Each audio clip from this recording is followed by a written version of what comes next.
আবু বকরের দৈনন্দিন যত আমল ছিল তার ভিতরে এক নম্বরের আমল একটা এমন ছিল আন-নাজরু ইলা ওয়াজহি রাসূলিল্লাহ। আবু বকরের দৈনন্দিন আমলের ভিতরে একটা আমল এমন ছিল আল্লাহর রসুলের চেহারাটা দেখাও, এটা তার দৈনন্দিন আমলের একটা আমল ছিল। ওই আবু বকর নবীর জন্য এত পাগল, নবীর মোহাব্বত তার ভিতরে এত বেশি। আল্লাহ রসুল হিজরতের আগে 6 মাস আগে, কয় মাস আগে? 6 মাস আগে আবু বকর রে বলছে, আবু বকর তুমি কিন্তু আমার হিজরতের সাথী হইবা। আবু বকর রে আল্লাহর রসুল বলার সঙ্গে সঙ্গে আবু বকর এইবার আল্লাহর রসুলের সাথে হিজরত করার জন্য প্রস্তুত হয়ে গেছে। আল্লাহ পাকের যখন হুকুম হয়েছে, সরওয়ারে দু আলম নবী হজরতে আবু বকরের বাড়িতে চইলা যান। আবু বকরের বাড়িতে গিয়া আবু বকরের দরজার সামনে দাঁড়াইয়া যখনই আবু বকরের দরজার সামনে একটা কড়া নাড়ছে, একটা মাত্র টুকা মারছে, আবু বকর সঙ্গে সঙ্গে দরজা খুলে আল্লাহর রসুলের সামনে দাঁড়ায় গেছে। বলেন সুবহানাল্লাহ। আরে ভাই, নবীর মোহাব্বত যার ভিতরে থাকবে, নবীর ভালোবাসা থাকবে, সে একটা ডাক দেওয়ার সাথে সাথেই তো তার সামনে চলে আসবে। আল্লাহর রসুল আবু বকরে ডাক দেয়া বলে, আবু বকর একটা মাত্র ডাক দিলাম, একটা মাত্র ডাক দেওয়ার সাথে সাথে আপনি বাইর হয়ে আসলেন। ও আবু বকর, আপনি কি বিছানায় পিঠটা লাগায়া ঘুমান না? আবু বকর ডাক দেয়া বলে, ওগো সরকার, আজ থেকে প্রায় 6 মাস আগে আপনি আমাকে বলেছেন আমি আবু বকর আপনার হিজরতের সাথী হব। কয় মাস আগে বলছে? নবীর মোহাব্বত অন্তরের ভিতরে কেমন, নবীর ভালোবাসা আবু বকরের অন্তরের ভিতরে কেমন? আল্লাহর রসুল 6 মাস আগে আবু বকর রে বলছেন। আবু বকর বলে, ওগো সরকার, ওই যেদিন থেকে আপনি আমারে বলছেন ওই দিন থেকে আমি আবু বকর বিছানায় পিঠ লাগায়া ঘুমাই না। ওই দিন থেকে আমার তো বিছানা হারাম হয়ে গেছে। নবীর মোহাব্বত যদি অন্তরের ভিতরে থাকে 6 মাস কেন, 6 বছরও বিছানা ছাড়া ঘুমান যায়। জুড়ে বলেন ঠিক না বেটা? নবীর মোহাব্বত যদি অন্তরের ভিতরে থাকে, তাইলে নবীর প্রেমে, নবীর মোহাব্বতে, নবীর ভালোবাসায় নবীর গর্দানকে আনার জন্য প্রস্তুত হওয়া যায়। আপনারা ভাববেন আবার নবীর ভালোবাসায় গর্দান আনা যায় কেমনে? নবীর ভালোবাসায়, নবীর মোহাব্বতে, নবীর আদেশ যদি এমন হয় তুমি তোমার পিতার গর্দানটা আমার সামনে নিয়ে এসো, নবীর মোহাব্বতে, নবীর ভালোবাসায় পিতার গর্দানটা দাও, পিতার গর্দানটাকেও নবীর সামনে আনা যায়। জুড়ে বলেন ঠিক না বে ঠিক?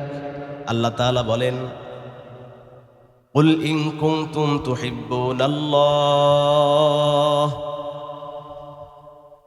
কুল ইন কুনতুম তুহিব্বুনাল্লাহ ফাত্তাবিউনি ইউহিব্বুকুমুল্লাহ ওয়া ইয়াগফির লাকুম যুনুবাকুম ওয়াল্লাহু গফুরুর রহিম। আল্লাহকে পাওয়ার মোহাব্বত, আল্লাহকে পাওয়ার মাধ্যম হলো নবীর মোহাব্বত। কার মোহাব্বত? জুড়ে বলেন। যার ভিতরে নবীর মোহাব্বত থাকবে, যার ভিতরে নবীর ভালোবাসা থাকবে, প্রমাণ হবে ওই লোকটা আল্লাহকে ভালোবাসে। জুড়ে বলেন ঠিক না বেঠিক? কারণ এই কথা আমার না, এই কথা আল্লাহ নিজে বলেছেন। আল্লাহ তাআলা তার হাবিবরে জানায় দেয়, কুল ইন কুনতুম তুহিব্বুনাল্লাহ ফাত্তাবিউনি ইউহিব্বুকুমুল্লাহ। আল্লাহ তাআলা তার হাবিবরে বলেন, হাবিব আপনি আপনার উম্মতদেরকে জানায় দেন, যদি কেউ আমি আল্লাহরে পাইতে চাই, যদি কেউ আমি আল্লাহরে ভালোবাসতে চাই, সে যেন অবশ্যই অবশ্যই আপনার অনুগত্য করে। বুঝে থাকলে বলেন, আল্লাহকে পাওয়ার মাধ্যম কি? জুড়ে বলেন, আল্লাহকে পাওয়ার মাধ্যম কি? নবীকে পাওয়া। আর নবীকে পাইলেন মানে আল্লাহকে পাইলেন, আর আল্লাহকে পাইলেন মানে দুনিয়ার সমস্ত আসবাব দুনিয়ার সমস্ত ওয়াসাইল আপনার পায়ের নিচে চুম্বন খাবে। বলেন ঠিক না ঠিক? তাইলে আল্লাহকে পাওয়ার মাধ্যম কি বলেন? নবীর মোহাব্বত। কবি এই কথাটাই চমৎকার করে বলতেছেন, जो तू मेरा तू सब मेरा, जो तू मेरा तू सब मेरा, ज़मी मेरा फलक मेरी, जो तू मेरा तू सब मेरा, ज़मी मेरा फलक मेरी, अगर एक तू नहीं मेरा तो कोई शै नहीं मेरी। अल्लाहु আকবার। তাইলে আল্লাহকে পাইলেন মানে আপনি সব কিছু পেয়ে গেলেন, আর আল্লাহকে পাইলেন না মানে আপনি কোনো কিছুই পাইলেন না। এজন্যই আল্লাহ তাআলা বলেন, হে নবী মুহাম্মদ, আপনি আপনার উম্মতদেরকে জানিয়ে দেন, কেউ যদি আমি আল্লাহকে পাইতে চাই তাইলে সে যেন আপনি নবীর ইতিআত করে, আপনার নবীর আনুগত্য করে, অনুসরণ অনুকরণ করে। কুল ইন কুনতুম তুহিব্বুনাল্লাহ, যার ভিতরে নবীর ইত্তেবা থাকবে, নবীর অনুসরণ অনুকরণ থাকবে, বোঝা যাবে ওই লোকটা আল্লাহকে ভালোবাসে। কারে ভালোবাসে? এরপরে আল্লাহ তাআলা বলতেছেন, ওয়ায়াগফির লাকুম যুনুবাকুম, যদি নবীর ইত্তেবা অনুসরণ অনুকরণ কারোর ভিতরে পাওয়া যায় তাইলে আল্লাহ তাআলা বলেন তার গুনাহগুলিকে আমি আল্লাহ তাআলা ক্ষমা করে দিব। বলেন সুবহানাল্লাহ। আল্লাহু গফুরুর রহিম। আল্লাহ পাকের ক্ষমা কত, যেটার কোনো কি নাই, শেষ নাই, যেটার কোনো সীমা নাই। তাহলে আল্লাহ পাককে পাইতে গেলে সর্বপ্রথম আমাকে আপনাকে যেই ব্যক্তিটাকে ভালোবাসতে হবে সেই ব্যক্তিকে জোরে আওয়াজ দিয়ে বলেন। আর এই নবী দুনিয়ার কোনো সাধারণ মানুষ নয়, যিনি হলেন সর্বশ্রেষ্ঠ, সর্বযুগের সর্বশ্রেষ্ঠ এবং সমস্ত নবীদের সরদার যিনি, ওই নবীর মোহাব্বত আমার আপনার অন্তরের ভিতরে থাকলে প্রমাণ হবে আল্লাহর মোহাব্বত আমার আপনার অন্তরের ভিতরে আছে। আল্লাহ রাসূল সাল্লাল্লাহু আলাইহি ওয়াসাল্লাম হাদিসের ভিতরে বলতেছেন, ক্বালা an-নাবিয়্যু সাল্লাল্লাহু আলাইহি ওয়াসাল্লাম, মান আহাব্বা সুন্নতি ফাকাদ আহাব্বানি ওয়া মান আহাব্বানি কানা মাই ফিল জান্নাহ। আল্লাহ রাসূল সাল্লাল্লাহু আলাইহি সাল্লাম বলেন, আল্লাহ পাক যেমন কালামের ভিতরে আল্লাহকে ভালোবাসার মাপকাঠি হিসাবে নবীর মোহাব্বতকে উল্লেখ করেছেন, ঠিক তেমনি হাবিবে কিবরিয়া সরওয়ারে দু আলম নবী মুহাম্মদুর রাসূলুল্লাহ সাল্লাল্লাহু আলাইহি ওয়াসাল্লাম তিনিও তাকে ভালোবাসার মাপকাঠি হিসাবে তিনিও একটা কথা হাদিসের ভিতরে বলেছেন। তিনি বলেন, মান আহাব্বা সুন্নতি ফাকাদ আহাব্বানি ওয়া মান আহাব্বানি কানা মাই ফিল জান্নাহ।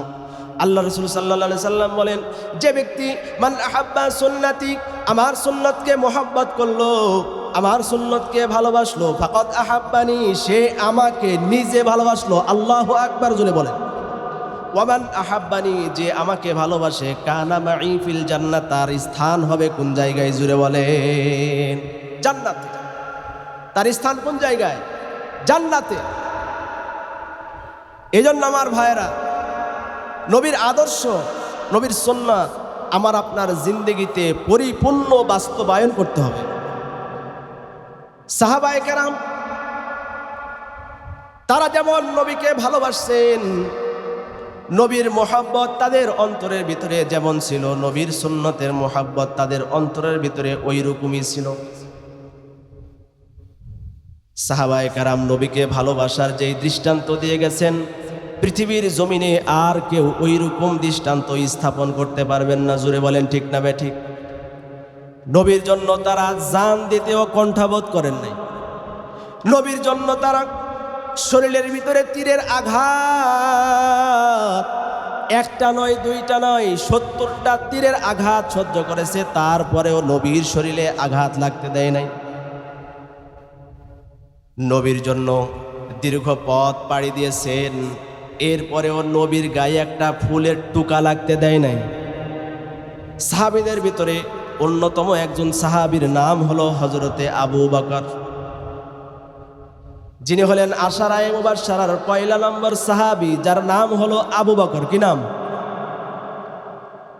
ওই আবু বকরের ব্যাপারে আল্লাহ তাআলা বলেন, আবু বকর ওই মানের সাহাবী যার ব্যাপারে আল্লাহ তাআলা বলেছেন আবু বকর এমন একজন সাহাবী যাকে আল্লাহ তাআলার জান্নাতের ৮ দরওয়াজা ডাকবে। বলেন সুবহানাল্লাহ। ৮ দরওয়াজা যেই আবু বকররে ডাকবে, আবু বকরের দৈনন্দিন যত আমল ছিল তার ভিতরে ১ নম্বরের আমল একটা এমন ছিল, আন-নাজরু ইলা ওয়াজহি রাসূলিল্লাহ। আবু বকরের দৈনন্দিন আমলের ভিতরে একটা আমল এমন ছিল, আল্লাহর রসুলের চেহারাটা দেখাও, এটা তার দৈনন্দিন আমলের একটা আমল ছিল। ওই আবু বকর নবীর জন্য এত পাগল, নবীর মোহাব্বত তার ভিতরে এত বেশি। আল্লাহ রসুল হিজরতের আগে ৬ মাস আগে, কয় মাস আগে? ৬ মাস আগে আবু বকররে বলছে, আবু বকর তুমি কিন্তু আমার হিজরতের সাথী হইবা। আবু বকররে আল্লাহর রসুল বলার সঙ্গে সঙ্গে আবু বকর এইবার আল্লাহর রসুলের সাথে হিজরত করার জন্য প্রস্তুত হয়ে গেছে। আল্লাহ পাকের যখন হুকুম হয়েছে, সরওয়ারে দু আলম নবী হজরতে আবু বকরের বাড়িতে চইলা যান। আবু বকরের বাড়িতে গিয়া আবু বকরের দরজার সামনে দাঁড়াইয়া যখনই আবু বকরের দরজার সামনে একটা কড়া নাড়ছে, একটা মাত্র টুকা মারছে, আবু বকর সঙ্গে সঙ্গে দরজা খুলে আল্লাহর রসুলের সামনে দাঁড়ায় গেছে। বলেন সুবহানাল্লাহ। আরে ভাই, নবীর মোহাব্বত যার ভিতরে থাকবে, নবীর ভালোবাসা থাকবে, সে একটা ডাক দেওয়ার সাথে সাথেই তো তার সামনে চলে আসবে। আল্লাহর রসুল আবু বকরের ডাক দেওয়া, বলে আবু বকর একটা মাত্র ডাক দিলাম, একটা মাত্র ডাক দেওয়ার সাথে সাথে আপনি বাইর হয়ে আসলেন। ও আবু বকর, আপনি কি বিছানায় পিঠটা লাগায়া ঘুমান না? আবু বকর ডাক দেয়া বলে, ওগো সরকার, আজ থেকে প্রায় ৬ মাস আগে আপনি আমাকে বলেছেন আমি আবু বকর আপনার হিজরতের সাথী হব। কয় মাস আগে বলছে? নবীর মোহাব্বত অন্তরের ভিতরে কেমন, নবীর ভালোবাসা আবু বকরের অন্তরের ভিতরে কেমন? আল্লাহর রসুল ৬ মাস আগে আবু বকররে বলছেন। আবু বকর বলে, ওগো সরকার, ওই যেদিন থেকে আপনি আমারে বলছেন ওই দিন থেকে আমি আবু বকর বিছানায় পিঠ লাগায়া ঘুমাই না। ওই দিন থেকে আমার তো বিছানা হারাম হয়ে গেছে। নবীর মোহাব্বত যদি অন্তরের ভিতরে থাকে, ৬ মাস কেন ৬ বছরও বিছানা ছাড়া ঘুমান যায়। জুড়ে বলেন ঠিক না বেটা? নবীর মোহাব্বত যদি অন্তরের ভিতরে থাকে, তাইলে নবীর প্রেমে, নবীর মোহাব্বতে, নবীর ভালোবাসায় নবীর গর্দানকে আনার জন্য প্রস্তুত হওয়া যায়। আপনারা ভাববেন আবার নবীর ভালোবাসায় গর্দান আনা যায় কেমনে?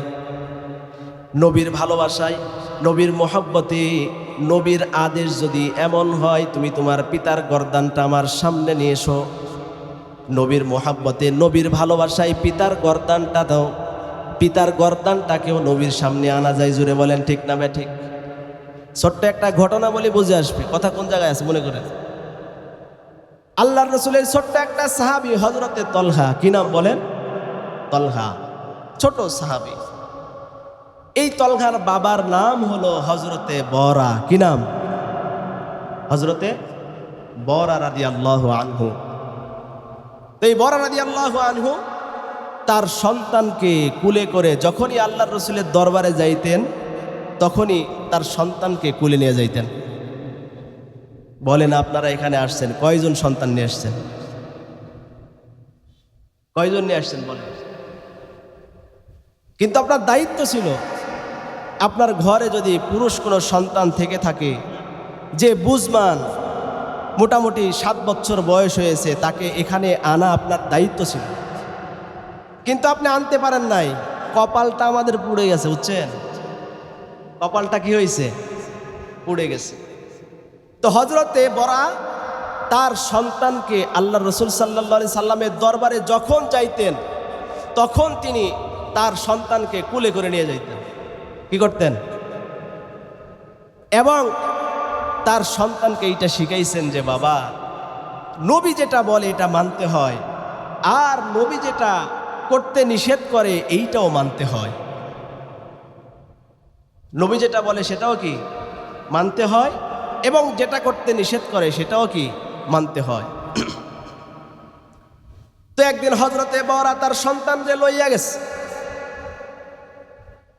আল্লাহর রাসূল সাল্লাল্লাহু আলাইহি ওয়াসাল্লাম সবাইকে যখন নসিহত করতেছিলেন, ওই মজমার ভিতরে এই ছোট্ট তলহাও ছিল। আল্লাহ রাসূল সাল্লাল্লাহু আলাইহি সাল্লামের নসিহত যখন শেষ হয়েছে, সাহাবায়ে কেরাম সবাই তার নিজের জায়গা থেকে উঠে উঠে যে যার মনে বাসার দিকে রওনা হয়েছে।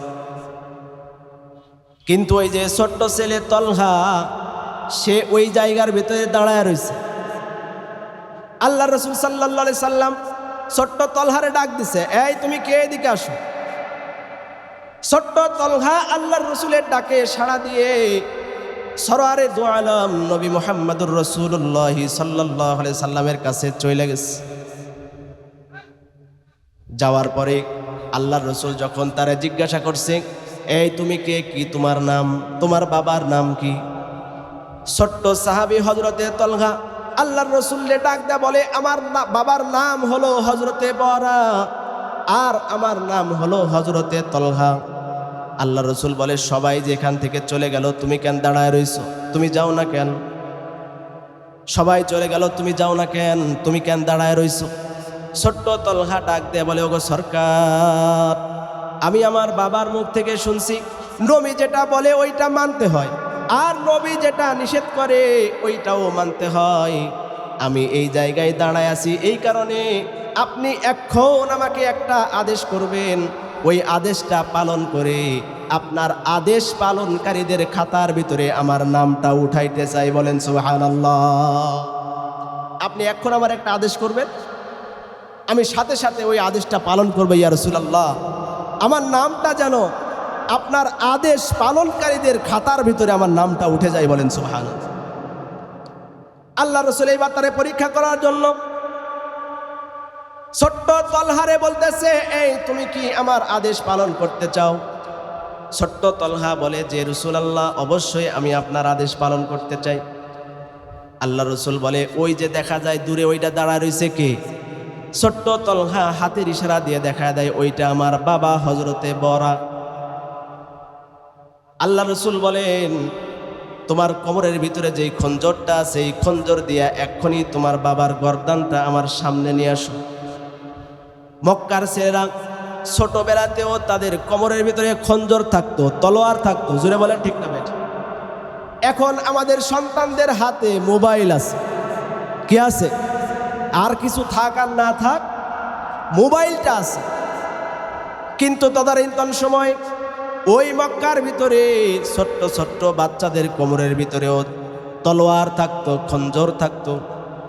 আল্লাহ রাসূল বলে, তুমি যদি আমার আদেশ পালন করতে চাও তাইলে এক্ষুনি তোমার বাবার গর্দানটা লইয়া আমার সামনে আসো। ছোট্ট তলহা আল্লাহর রাসূল যখনই তাকে বলছে তোমার বাবার গর্দানটা আমার সামনে নিয়ে আসো, আল্লাহর রাসূল বলেন, ছোট্ট তলহা তার কোমর থেকে খঞ্জরের খোলস থেকে খঞ্জরটা বাহির করে বাবার দিকে একটা দৌড় মারছে। আল্লাহু আকবার! কেমন মহব্বত, কেমন ভালোবাসা নবীর প্রতি! ছোট্ট সাহাবী কোমর থেকে খঞ্জরটা বাহির করে বাবার গর্দান নেওয়ার জন্য সামনের দিকে দৌড় মারছে। আল্লাহর রাসূল এইবার বুঝে ফেলেছে, ছোট হলে কি হবে, নবীর মহব্বত তার অন্তরের ভিতরে ভরা। জোরে বলেন ঠিক না বেঠিক? আল্লাহ রাসূল এবার তারে ডাক দিছে, এদিকে আসো, তুমি পরীক্ষায় পাশ করছো। আমি দুনিয়াতে আসছি পিতা আর পুত্রের সম্পর্ককে আলাদা করার জন্য না।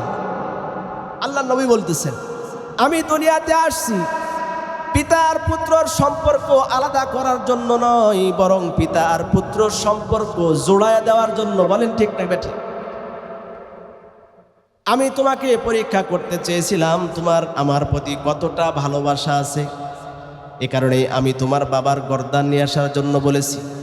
আমার ভালোবাসা তোমার অন্তরের ভিতরে এমন, এক সেকেন্ডও দেরি হয় নাই, কোমরের খোলস থেকে খঞ্জরটা বাহির করে তুমি তোমার বাবার গর্দান নেওয়ার জন্য দৌড় দিয়েছো। এই ছোট্ট তলহা নবীর প্রতি এত মোহাব্বত, এত ভালোবাসা ছিল। সর্বশেষ এই ছোট্ট তলহা ভীষণ অসুখে আক্রান্ত হয়েছে। কি হয়েছে? খুব অসুস্থতায় আক্রান্ত হয়েছে। আল্লাহ রাসূল সাল্লাল্লাহু আলাইহি সাল্লামের কাছে খবর গেছেন যে আপনার আশেক ছোট্ট তলহা সে কঠিন জ্বরের ভিতরে আক্রান্ত, খুব অসুস্থতা, মরণাপন্ন অবস্থা। তো আল্লাহ রাসূল সাল্লাল্লাহু আলাইহি সাল্লাম পায়দল হেঁটে হযরতে তলহার বাড়িতে গেছে। বলেন সুবহানাল্লাহ। তলহার বাড়িতে গিয়ে ছোট্ট তলহাকে যখন দেখছে আল্লাহ রাসূল, জ্বর এত প্রখর জ্বর, জ্বরের কারণে চক্ষু দুইটা লাল হয়ে গেছে। আল্লাহ রাসূল বুঝে ফেলেছে হয়তোবা তলহা আর দুনিয়ায় থাকবে না। তলহার কি হয়তো আর দুনিয়ায় থাকবে না, দুনিয়ার মায়া ত্যাগ করে চলে যাবে। আল্লাহ রাসূল বলে, এই বড়া শোনো, তোমার সন্তানের যদি মওত হয়ে যায়, তোমার সন্তান যদি মৃত্যুবরণ করে, তাইলে কিন্তু অবশ্যই আমারে খবরটা পৌঁছাইবা। কথা হইতেছে বাহিরে, ঘরের ভিতর থেকে ছোট্ট তলহা আন্দাজ করেছে আল্লাহ রাসূল বলতেছে যদি আমার মওত হয়ে যায় তাইলে আমারে খবর দিতে। আল্লাহ রাসূল যখন চলে গেছেন, ছোট্ট তলহা তার বাবারে ডাক দেয়া বলতেছে, ও বাবা, আল্লাহর রাসূলের কাছে আমি যদি মারা যাই তাইলে আমার খবরটা কিন্তু দিয়েন না, কারণ আপনি যখন আমার মারা যাওয়ার খবরটা যখন আল্লাহর রাসূলের কাছে পৌঁছাইবেন, আল্লাহর রাসূল রাতের আধারে যদি আমি মারা যাই তাইলে আমার খবরটা কিন্তু আল্লাহর রাসূলের কাছে পৌঁছান না, কারণ রাতের বেলা দুশমনরা কোন দিক থেকে আল্লাহর রাসূলের উপরে আক্রমণ করবে। আল্লাহর রাসূল যদি দুনিয়া থেকে চলে যায়, আল্লাহর কাছে আমি জবাবদিহি করতে পারবো না। ছোট্ট তলহা, মোহাব্বত কত দেখছেন, ভালোবাসা কেমন।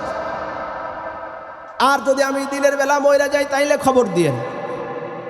ঘটনাক্রমে হযরতে তলহা রাতের বেলায় কি মারা গেছে, রাতের বেলায় কি মারা গেছে। আল্লাহর রাসূলকে খবর দেয় নাই। পরের দিনে সকালবেলায় আল্লাহর রাসূলের কাছে খবর চলে গেছে আপনারা আশেক দুনিয়া ছেড়েছিল, বিদায় নিয়ে চলে গেছে। আল্লাহর রাসূল সাল্লাল্লাহু আলাইহি সাল্লাম হযরতে তলহার বাড়িতে এসে বরাকে বলতেছে, বরা, তোমারে না বলছিলাম যদি তলহা মারা যায় তাইলে আমারে খবর করবে। তলহার বাবা বলতেছে, ওগো আল্লাহর রাসূল, আমি তো খবর করতেই চাইছিলাম, কিন্তু আপনার ছোট্ট আশিক আপনাকে খবর দিতে দেয় না। আমারে বইলা দিছে যে বাবা, আমি যদি রাতের বেলা মারা যাই তাইলে নবীরে কিন্তু খবর দিয়েন না, আর নবী যদি রাতের বেলায় আসে তাইলে কাফেররা নবীর উপরে আক্রমণ করতে পারে। এই জন্য আপনার ছোট্ট সাহাবী তলহা, আপনার আশিক আপনাকে খবর দিতে নিষেধ করেছে ইয়া রাসূলুল্লাহ, এই জন্য আমি খবরটা আপনার কাছে পৌঁছাই না। তাইলে ছোট্ট তলহার ভিতরে নবীর মোহাব্বত কত। কুল ইন কুনতুম তুহিব্বুনাল্লাহ, এরাই ছিলেন প্রকৃত আল্লাহকে ভালোবাসনেওয়ালা। জুড়ে বলেন ঠিক না বেঠি? তো নবীকে ভালোবাসলে কিসের 6 মাস 6 বছর সারা জিন্দেগি বিছানা ছাড়া ঘুমান যায়। জুড়ে বলেন ঠিক না বেঠি? আবু বকররে ডাক দিছেন, একটা ডাকের সাথে সাথে আবু বকর বাইরে হয়ে আসছে। আল্লাহর রাসূল বলে, আবু বকর, একটা মাত্র ডাক দিলাম আর তুমি ঘর থেকে বাহির হয়ে আসলে, আবু বকর তুমি কি বিছানায় পিঠ লাগায়া ঘুমাও না? আবু বকর ডাক দেয়া বলে, ওগো সরকার, 6 মাস আগে আপনি আমারে ইঙ্গিত দিয়েছেন আমি আপনার হিজরতের সাথী। ওই 6 মাস থেকে আমি আবু বকর বিছানায় পিঠ লাগায়া ঘুমাই না। আল্লাহর রাসূল আবু বকর নিয়ে এবার রওনা হয়েছেন রাতের আধারে। আল্লাহর রাসূল আবু বকর নিয়ে রওনা হয়েছেন। কিতাবের ভিতরে আসছে আল্লাহর রাসূল যেই রাত্রিতে হিজরত করেছেন, আসমান থেকে আল্লাহ তাআলা এত অগণিত ফেরেশতা দুনিয়াতে অবতরণ করেছিলেন। আল্লাহর রাসূল নিজের পাটা জমিনে স্বাভাবিকভাবে ফালায়া হাঁটতে পারেন নাই। এত ফেরেশতা আল্লাহ তাআলা আসমান থেকে জমিনে অবতরণ করেছেন, আল্লাহর রাসূল স্বাভাবিকভাবে পাটা জমিনে ফালাইয়া হাঁটতে পারেন না। বৃদ্ধাঙ্গুলির উপরে ভর করে হাঁটছেন। অন্ধকার রাত, রাতের বেলায় আবু বকর একবার আল্লাহর রসুলের ডানে গিয়া দাঁড়ায়, একবার আল্লাহর রসুলের বামে গিয়া দাঁড়ায়, একবার আল্লাহর রসুলের সামনে গিয়া দাঁড়ায়, একবার পিছনে গিয়া দাঁড়ায়। আবু বকর, আল্লাহর রসুল আবু বকরের ডাক দেয়া বলেন, আবু বকর এমনটি কেন করতেছে? একবার সামনে যাও, একবার পিছনে যাও, একবার ডানে যাও, একবার বামে যাও, এমনটি কেন করো আবু বকর? আবু বকর ডাক দেয়া বলে, ওগো সরকার, আমি যখন ডান দিকে যাই তখন আমার মনটা কয় না জানি বাম দিক থেকে কাফেররা আপনাকে তীর মারতেছে। আমি যখন বাম দিকে যাই তখন আমি বাম দিকে যাই ওই তীরটা ঠেকাইবার জন্য।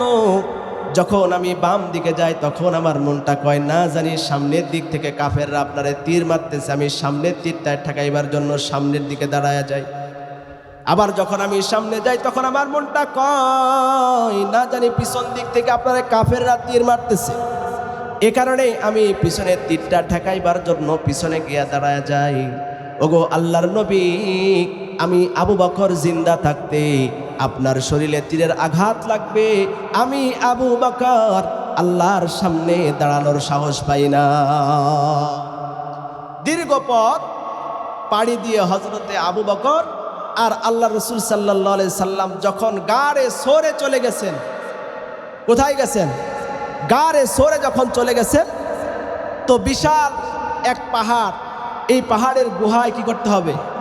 উঠতে হবে। লম্বা সফর করে আল্লাহ রসুল সাল্লাল্লাহু আলাইহি ওয়াসাল্লাম গেছেন, ক্লান্ত পরিশ্রান্ত শরীর। আল্লাহ রসুল বলে, আবু বকর আমার তো আর এই পাহাড়ের উপরে ওঠার মতন শক্তি আমার আর নাই, পাহাড়ের উপর ওঠার আমার আর কি নাই, শক্তি নাই। তো আবু বকর ডাক দেয়া বলে, গো সরকার, আমি আবু বকর থাকতে আপনি পাহাড়ের উপরে পায়দল হেঁটে হেঁটে উঠবেন তা হয় না। আমি আবু বকর আমার নিজের পিঠটাকে আপনার বাহন বানায় দিলাম, আপনি আমার পিঠের উপরে বসবেন আর আমি আপনার বাহন হইয়া আপনাকে গাড়ে সরের চূড়ায় নিয়ে যাব। বলেন সুবহানাল্লাহ। আবু বকর যখন গাড়ে সরের একবারে চূড়ায় চলে গেছেন, এইবারে গুহার ভিতরে ঢুকবেন। আবু বকর আল্লাহর রসুলকে ডাক দেয়া বলেন, ওগো সরকার, আপনি আগে ঢুকেন না, আমি আগে গুহার ভিতরে ঢুকবো, তারপরে আপনি ঢুকবেন। আবু বকর গুহার ভিতরে ঢুকছেন, ঢোকার পরে দেখে গুহার চারিদিকে শুধু গর্ত আর গর্ত। কি অনেক দিন যাবত মানুষ নাই, জন নাই, কিচ্ছুই নাই, চারিদিকে শুধু গর্ত আর কি গর্ত, মাকড়সার জাল, ময়লা আবর্জনার কি নাই, অভাব নেই। আবু বকর ভিতরে ঢুকছেন, ভিতরে ঢোকার পরে যতগুলি গর্ত আছে সমস্ত গর্তগুলি তার কাছে যেই চাদর ছিল সেই চাদরটা কেটে কেটে সমস্ত গর্তগুলি বন্ধ করেছে। কি করেছে? এই সামনে আসেন ভাই, আসেন।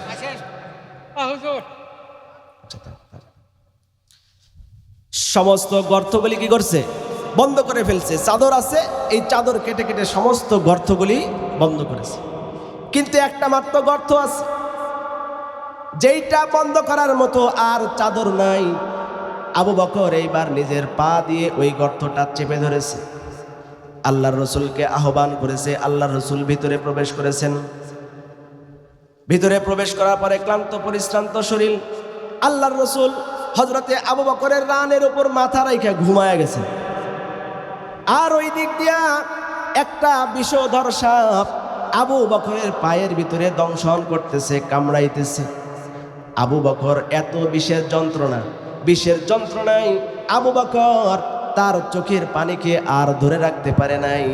চোখ বেয়ে যখন পানি আল্লাহর রসুলের চেহারা মোবারকের উপর পড়ছে, আল্লাহর রসুল এইবার ঘুম ভেঙে গেছে। আল্লাহর রসুলের ঘুম ভেঙে গেলে আল্লাহর রসুল আবু বকরকে ডাক দেয়া বলে, আবু বকর, ও আবু বকর, তোমার কি বাড়ির কথা মনে পড়ছে? কেন তুমি কাঁদতেছো? আল্লাহর রসুল যখন এই কথা বলছে, আবু বকর ডাক দেয়া বলে, ওগো সরকার, যেই দিন থেকে আপনাকে ভালোবাসছি, যেই দিন থেকে আপনার মহব্বত আমার অন্তরের ভিতরে ঢুকাইছি, ওই দিন থেকে বিবি বাল বাচ্চা সবার চাইতে আমি আবু বকর আপনারে ভালোবাসি। আমি আবু বকর আপনারে ভালোবাসি। আবু বকর বলে, আমার তো বাড়ির কথা মনে পড়ে না ইয়া রাসূলুল্লাহ, মনে হয় আমার পায়ের ভিতরে একটা বিষাক্ত সাপে কামড় দিয়েছে, দংশন করেছে, বিষের যন্ত্রণা আমি আর সহ্য করতে পারি না, চোখ বেয়ে পানি বের হয়ে গেছে। আল্লাহ রসুল বলে, দেখি তোমার পাটা দেখাও। আবু বকর যখন পাটা আল্লাহ রসুলের সামনে বাহির করেছে, আল্লাহ রসুল তার মুখ থেকে সামান্য লালা মুবারক নিয়ে আবু বকরের পায়ে লাগায় দিছে। সঙ্গে সঙ্গে সাপের বিষ সাথে সাথে আল্লাহ তাআলার কুদরতে পানি হয়ে গেছে। আবু বকরের পায়ের কামড়, সাপের বিষধর সাপের কামড়, আল্লাহর রসুলের লালা লাগার সঙ্গে সঙ্গে বিষ পানি হয়ে গেছে। আল্লাহ রসুল সাপকে সম্বোধন করে বলতেছে, ইয়া আসওয়াদ। সাপকে সম্বোধন করে বলছে, হে সাপ, কেন তুমি আমার সাহাবী হযরতে আবু বকরের দংশন করছো? আল্লাহ তাআলা সাপের জবান খুলে দিয়েছে। সাপ বলতেছে, ওগো সরকার, আজ থেকে প্রায় 100 বছর আগে। কত বছর আগে? আজ থেকে প্রায় 100 বছর আগে আমি একদিন আসমানি কিতাবের দর্সের পাশ দিয়ে গিয়েছি। এমন একটা জায়গা দিয়ে আমি অতিক্রম করেছি যেখানে আসমানি কিতাবের ক্লাস চলতেছিল। ওই জায়গার ভিতরে আমি শুনছি সর্বশেষ নবী যিনি আসবে, তিনি হিজরত করে মদিনায় যাবেন। এই গাড়ে সর হয়ে তিনি হিজরত করে মদিনায় যাবেন। ওই দিন থেকে আজ 100 বছর থেকে আমি এই গাড়ে সরের ভিতরে অপেক্ষা করতেছি কোন দিন সর্বশেষ নবী মুহাম্মদুর রাসূলুল্লাহ আসবে। 100 বছর ধরে আমি অপেক্ষা করতেছি, শুধু তারে এক নজর দেখবো। আল্লাহু আকবার, জোরে বলেন। হয় নাই? আরো জোরে বলেন আল্লাহু আকবার। একটা সাপে নবীরে চিনল, সমুদ্রের মাছে নবীরে চিনল, চন্দ্র সূর্য গ্রহ নক্ষত্র যা আছে সবগুলি নবীরে চিনল। আফসোস আর পরিতাপের বিষয়, আমরা মুসলমান নবীরে চিনলাম না। নবীরে যদি চিনতাম, এই বাংলার জমিনে কোনো কুলাঙ্গার নবী মুহাম্মদকে নিয়ে কটাক্ষ করতে পারত না। জোরে বলেন ঠিক না ঠিক? নবীর মোহাব্বত যদি আমার আপনার অন্তরের ভিতরে থাকতো, আমার সন্তান আমার বাড়িতে মুসলমানের খাতায় নাম লেখায়া নবীর নামের উপরে কলঙ্ক রটবে, এটা কোনো মুসলমান সহ্য করতে পারে না। জোরে বলেন ঠিক না ঠিক? নবীকে সমুদ্রের মাছও চিনে, নবীর সমুদ্রের যত প্রাণী আছে সবাই চিনে, চন্দ্র সূর্য চিনে, সাপ চিনে, কিন্তু আমি আপনি নবীরে চিনলাম না। এজন্যই তো আল্লাহ তাআলা বলছেন, ওয়ামা আরসালনাকা ইল্লা রাহমাতাল লিল আলামিন, তেরে সিওয়া महबूब हकीकी कोई नहीं है कोई नहीं। ठीक ना? मैं ठीक बोलें? तेरे सिवा महबूब हकीकी कोई नहीं है कोई नहीं। यादों में तेरे सबको भुला दो, कोई ना मुझको याद रहे। यादों में तेरे सबको भुला दो, कोई ना मुझको याद रहे। सब खुशियों को आग लगा दो, खानाए दिल आबाद रहे। अब तो रहे बस तादुम आखिर, अब तो रहे बस तादुम आखिर।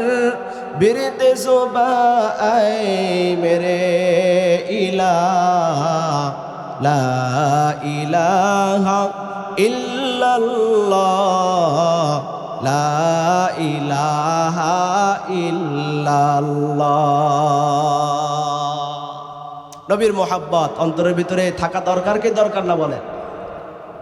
আহা, সাপে চিনল নবীরে, মাছে চিনল নবীরে। সমগ্র দুনিয়ার জন্য নবী রহমত, সমগ্র দুনিয়ার প্রত্যেকটি আসবাব নবীরে চিনল, কিন্তু আমি আপনি নবীরে এখনো চিনলাম না। আল্লাহ নবী সাপরে যখন জিজ্ঞাসা, তুমি কেন কামড় দিছো? সাপ বলতেছে, আজ থেকে 100 বছর আগে আমি একটা আসমানি কিতাবের ক্লাসের সামনে দিয়ে গিয়েছিলাম। ওই জায়গার ভিতরে শুনেছি এমন একজন মানুষের আগমন ঘটবে যিনি হলেন সর্বশ্রেষ্ঠ মহামানব, যিনি মদিনায় যাবেন হিজরত করে এই গাড়ে সর হয়ে। তাকে আমি এক নজর দেখার জন্য 100 বছর যাবৎ আমি এই জায়গায় অবস্থান করতেছি।